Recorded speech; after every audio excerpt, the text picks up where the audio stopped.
what would you say stands out to you as the things that have been helpful for you in terms of working with your own mind and motivation when it comes to building healthy behaviors? So first, let me just say that I think that this whole conversation is really an invitation for us to be curious about what it will take to really sustain a new habit and approaching it with a sense of lightness and real curiosity and creativity. Constructing affordances for yourself can really be fun. Yeah. Thinking about what are the things I can reasonably do, simple things in my daily life to support this really can be a fun exercise.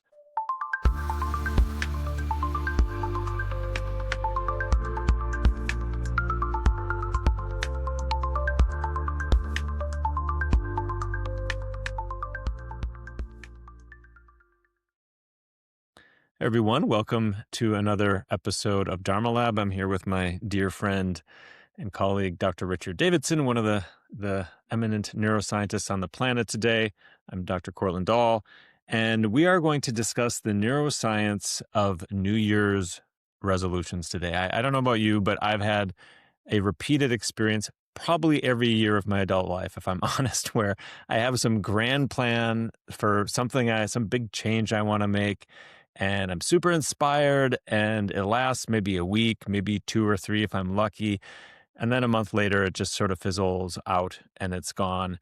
So we wanted just to talk about that. Why do New Year's resolutions usually not work? Why do they fizzle out? And what can we do to do them differently? So we're going to talk a little bit about that. We'll hear, of course, a little bit about the science behind creating healthy habits and creating meaningful change, lasting change. And also, most importantly, some very practical tips drawing on the research and also drawing on the meditative traditions that we're both familiar with. So hopefully we can break that pattern and create meaningful change. So Richie, maybe we could start with just sort of a general lay of the land of what do we know about making these kinds of resolutions? What does the research say about why they work sometimes, why they don't work other times? What has there been any research on this? What does the science say? Well, actually, before we do that, let's do our Bodhicitta together Oh, that's with right. our Actually, this is the viewers first time because we forgot to do we it. Yeah. we Speaking did of not daily do that. rituals and meaningful So change. exactly. So this is actually a good reminder to all of us to do our best to remember the kind of little rituals that we build into our lives. And this is a ritual that Court and I have evolved together that I think both of us find really helpful and meaningful. And it's a time when we just take a few moments to reflect on how our time together may be of benefit to us and to all of you.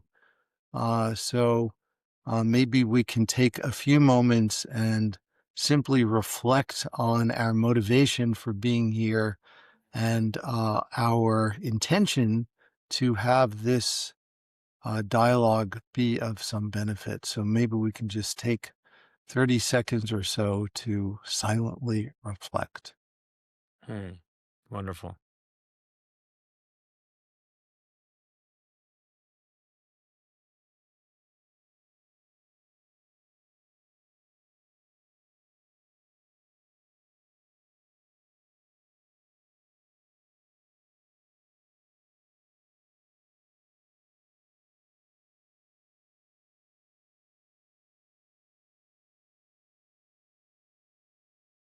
Well, Richie, the fact that we started in this way actually captures one of the most important things about new habits, building new habits, letting go of old habits, which is one of the most challenging things is just remembering to do it sometimes.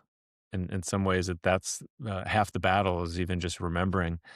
But let's zoom back into this. So this actually was a good example of a daily ritual that you and I have built not only into Dharma Lab in these discussions, which is just pausing to have a compassionate, open-hearted, altruistic motivation for what we do. Actually, we do this many times over every single day. I'm guessing you do. I certainly do. We do it before our meditation practice. We do it before other activities. We have built it into our Dharma Lab recordings. But let's zoom out a little bit when we're trying to build positive new habits, whether it's eating a healthy diet or exercise or meditating every day or whatever it might be. What, why does it so often fail? And what do we know scientifically?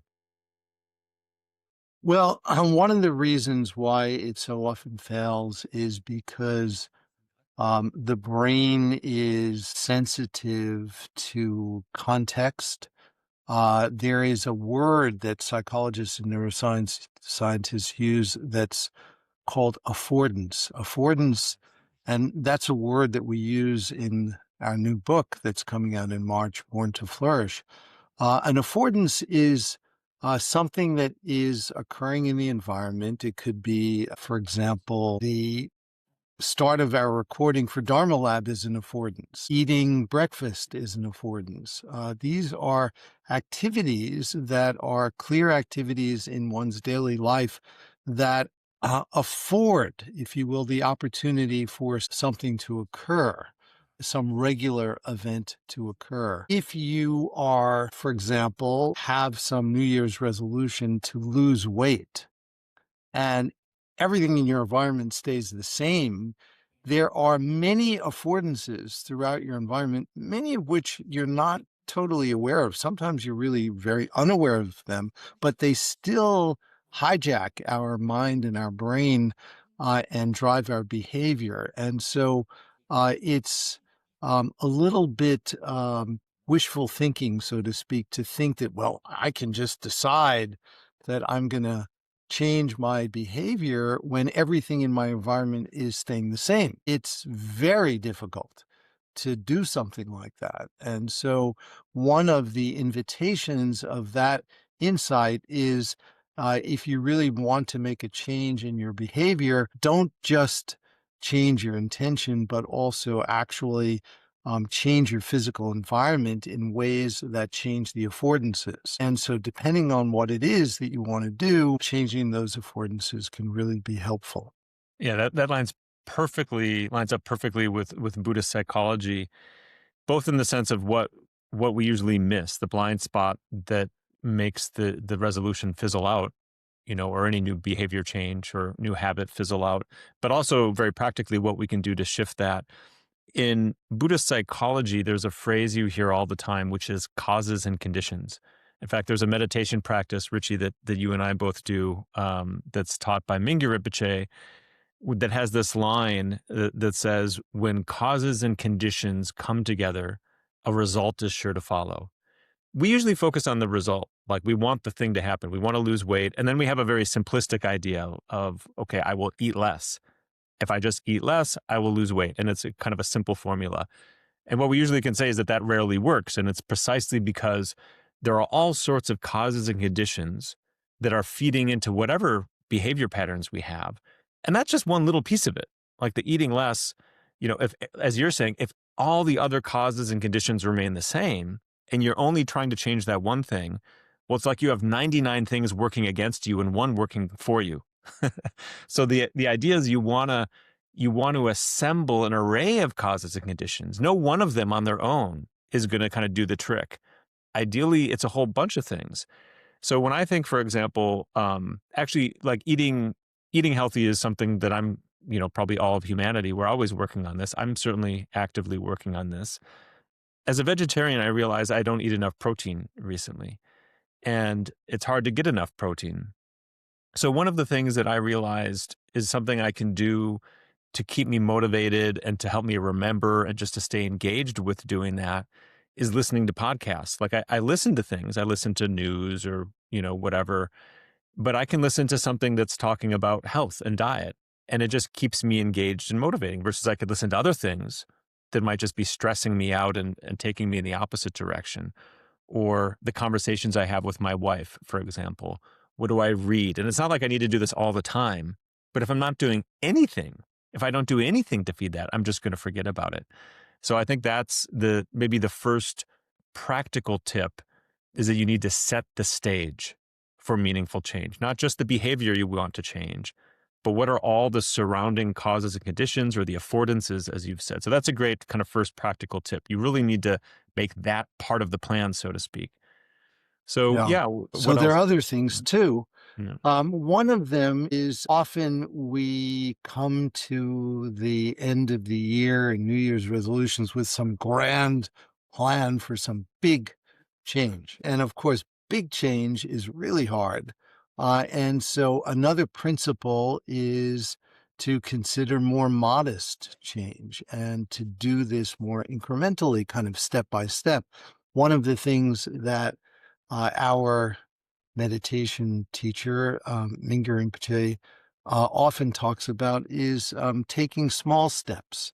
Small steps And many times. Yeah, exactly. many times, yeah. So just doing it step by step, and it's really step by step that change can really occur. And so not biting off more than we reasonably can do. So I've seen people, for example, make New Year's resolutions that I'm going to meditate for 45 minutes every day.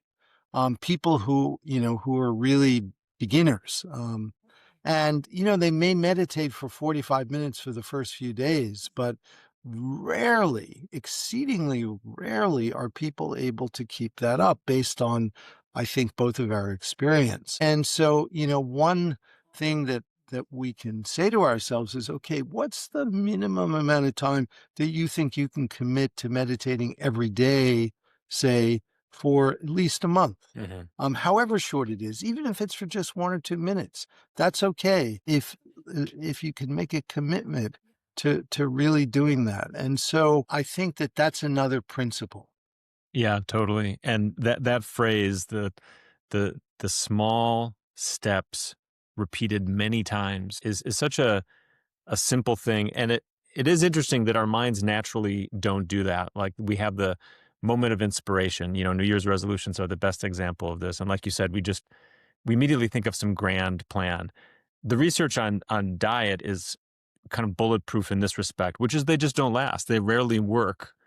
And if you think about a long-term perspective, like, none of us are, of course, we'd all like to, whatever, be at a healthier weight if that's something we struggle with next week or next month. But probably what we really care about is just for the rest of our life, right? Like, if we fast forward 5 years, who cares if it took us 1 month or 6 months to reach that from a long-term perspective? If we can't sustain it, who cares if we did it fast?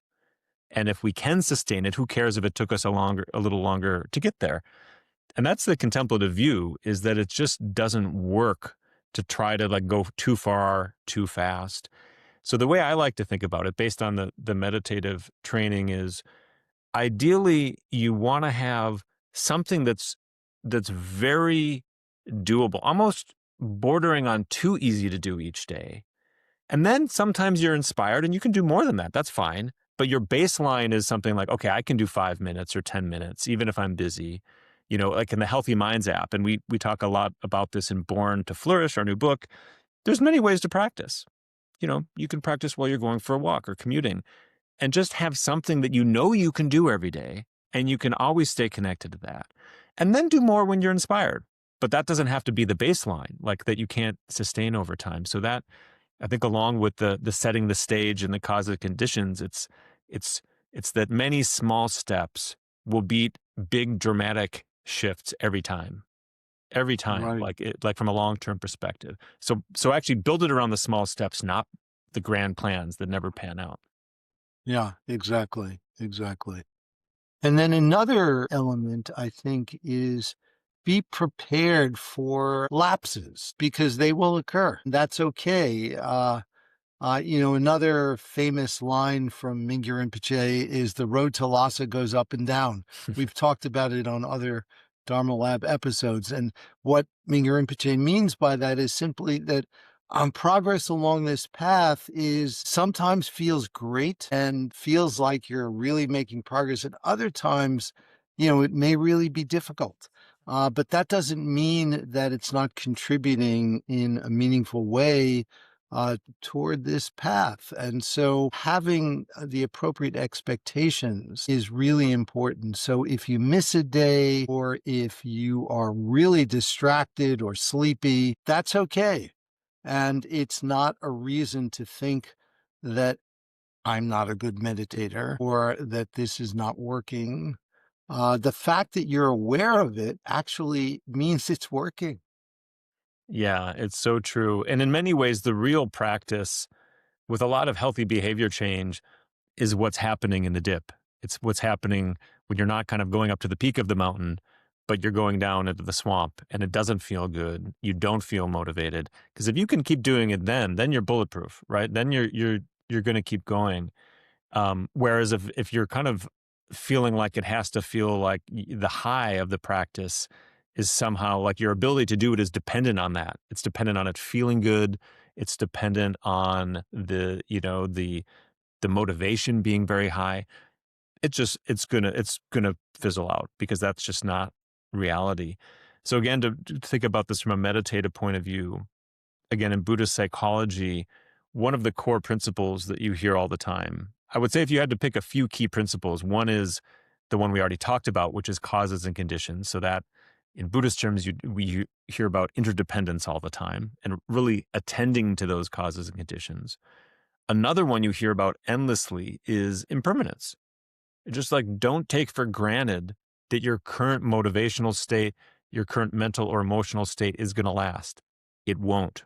The very nature of our motivational states and our emotional states is that they're fleeting, they're transitory. So rather than assuming that, oh, I'm so psyched right now, like it's New Year's, it feels like a new period. Rather than assuming that's going to last, which it won't, assume that it's not going to last. So you actually plan for the impermanence of your own mental and motivational states. And that's kind of the wise approach. So what will you do when you don't want to get out of bed in the morning and motivate and meditate? What will you do when you get home from work and you want to stress eat and you're trying to avoid that? What will you do when you don't want to go to the gym or you don't want to go out for a walk or whatever it is? Like actually plan for that and just imagine that scenario and what you'll do in that scenario. Like how will you pull yourself up? Because that's when the real change happens and you can build that kind of motivational change. Yeah, yeah, those are all important points. So it's kind of, I think we've got three key things. It feels like both from a scientific point of view and a Dharma point of view, uh, if you want to break the pattern of failed New Year's resolutions, I think if we can do those three things, you can really pay attention to the causes and conditions and make that part of the resolution, not just the action you want to take, but what will support you in that? What relationships, what are you listening and reading to, all that stuff. Set the stage, create the causes and conditions is one. Two, view it more in terms of small steps that you repeat many times and keep the baseline modest and focus more on long-term enduring change rather than some like huge overnight transformation. And then this one where we're just planning for the dip, like really building that into it. So maybe we could end with just a practical uh more our own experience with this. I'd be curious when you think about your life, not just in meditation, but just your own healthy behaviors and things you've let go of over the years and where it's worked and where it hasn't. What would you say stands out to you as the things that have been helpful for you in terms of working with your own mind and motivation when it comes to building healthy behaviors? Yeah. So first, let me just say that I think that this whole conversation is really an invitation for us to be curious about what it will take to really sustain a new habit and approaching it with a sense of lightness and real curiosity and creativity. Constructing affordances for yourself can really be fun. Yeah.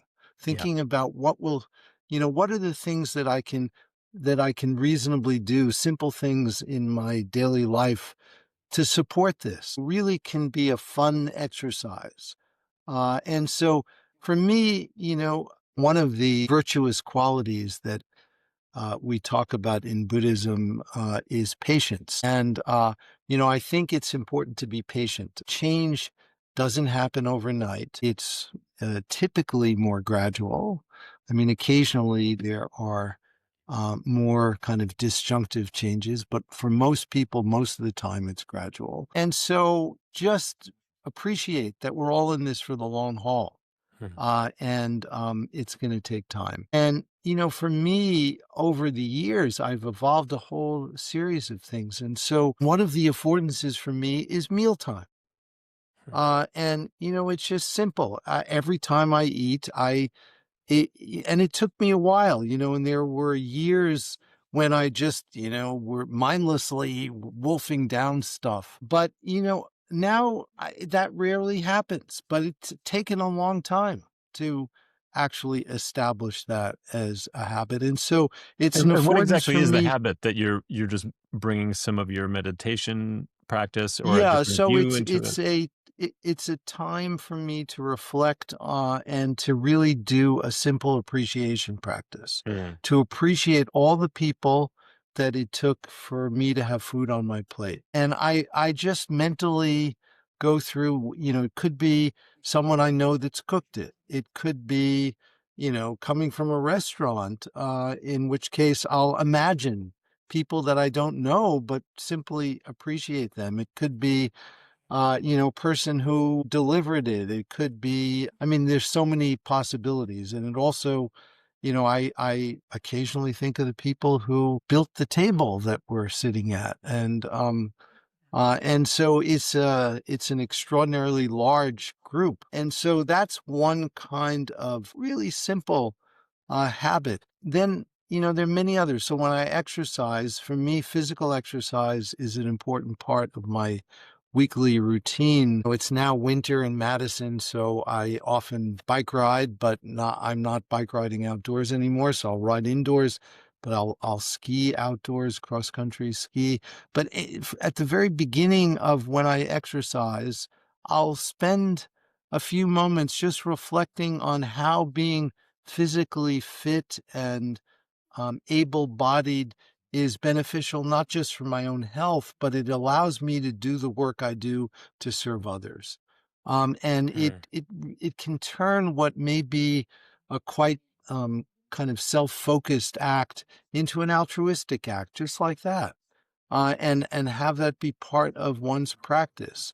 And so, really in a very short period of time, many different aspects of your life that you're doing routinely can be part of your practice. Um, uh, you know, um, Things that like taking out the garbage, cleaning up the house, all of that can be turned into affordances for appreciation and altruistic motivation. And so you can have fun playing with this. It's really just an endless display of opportunity. Yeah, And, it you probably can get, sounds. Sorry, go ahead. please go ahead. I was just gonna say, it probably sounds weird to people to talk about something like taking out the garbage or doing the dishes. Like, what are you even talking about, or what would that mean? But it's true. When you shift your perspective and you view these outwardly mundane, even boring activities as an opportunity to be training your mind in something. So it could be training your mind in awareness, just be more present and aware and mindful. It could be something like you're saying, an awareness of interdependence, like with your mealtime ritual, or doing everything from a point of view of service and compassion. It's amazing how even the most mundane things become both interesting and fulfilling. Like, really, the most boring stuff. I like to think that early on in my meditation practice, one of the first things that changed is I feel like I became immune to boredom, because even boredom actually is interesting. Like, if you bring your practice to bear on that, even the most Exactly. mundane, boring things, even the feeling of boredom itself somehow becomes interesting. And you just kind of like, life is just interesting and rewarding. So when I think of, like, for me, the things you mentioned are very much a huge part of my life too. I think in particular the motivation, like pausing to reflect on my motivation for sure. When I think of my, especially going back to my meditation practice and then that transferring to many areas, other areas of my life, two things kind of stand out for me. One of them has to do with the setting the stage, the creating the causes and conditions, which is when I started meditating, I had zero social support. I didn't know a single other meditator. Honestly, everybody thought I was weird. This is in the early 90s when it was not, a mainstream thing as it is now. So everybody thought it was, I had like negative social support, if anything. And at that time, if I didn't have books, I don't think I would have kept meditating. And so there was something in my life. I was a voracious reader, and I was at a time in my life where I was a student, so I had time to read. And I think it was just that I had something. It wasn't books in it themselves per se, but rather that I just had something that was just feeding my mind about this thing I wanted to stay connected to. And that was the motivating force. That was what kind of kept the spark alive. If I hadn't had that, I don't think I would have kept meditating. And it taught me the importance of what I'm putting in my mind. Like, what am I feeding my mind on a daily basis? And what is that supporting or undermining from this point of view? The other thing was surprising to me because I'm a semi-functional introvert at best and, very not kind of a community-minded person. Very happy kind of being on the outside. I'm not like a joiner and love to be, yeah, I'm just not it's not the natural thing for me. But I think community, I mean, and I think now being part of like the Tergar community, which is Mingyur Rinpoche's meditation community, I really come to believe that, when I see people beginning to meditate, for example, but you could transfer this to anything you're doing, diet, exercise, other good habits. If people make a friend that somehow revolves around their practice, they'll keep doing it. And if you don't have friends, I think the days are numbered. Doesn't have to happen on day one, but at some point we just need friendship. We need social support that's somehow anchoring in the things that we find meaningful in life. And so I think a lot of times these days people just, I don't have time for it. Some people are, but most people are not looking for community on day one when they want to learn something like meditation or some other practice. But I think it's so vital. I think it's such a huge, huge part of it. Yeah, I agree. And in some sense, your social connections are part of your affordances. And having friends who are also practicing is a reminder for you to practice. And so um, I very much agree that we can't underestimate how important that is. It's really important. Well, this has been a great conversation. As we've both mentioned a few times, a lot of these issues and topics and tips we talk about in Born to Flourish, our book that's coming out in March. So definitely check that out if this is interesting to you. And we're going to have a follow-up session that is specifically on the model for creating healthy habits that we talk about in the book. So there'll be another more in-depth discussion, getting a little bit into the mechanics of creating healthy habits in a very specific model that we've developed through our work at the Center for Healthy Minds. So thank you for tuning in. Thank you, as always, Richie, another great conversation. And we hope to see you all in another episode of Dharma Lab. Thank you.